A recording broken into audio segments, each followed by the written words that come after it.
Let's make beef and cabbage soup. That's about 2 tablespoons of olive oil and a couple of onions I chopped up, and there's some garlic, and there's some cabbage, about half a head of cabbage I chopped up and threw in there. Probably could have chopped it up a little finer than that, but you know, you do you. And then ground beef I browned in a skillet with some seasoned salt, about 2 teaspoons of seasoned salt and a pound of ground beef. And just let that get nice and brown.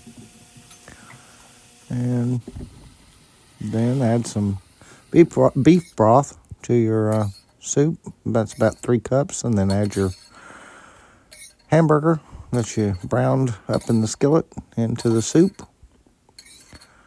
And then add some carrots. It's about 4 carrots chopped up. And then a can of crushed tomatoes and a cup of dry white rice.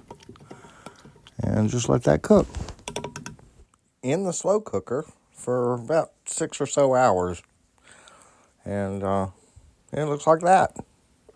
I had a bowl of it. It was good.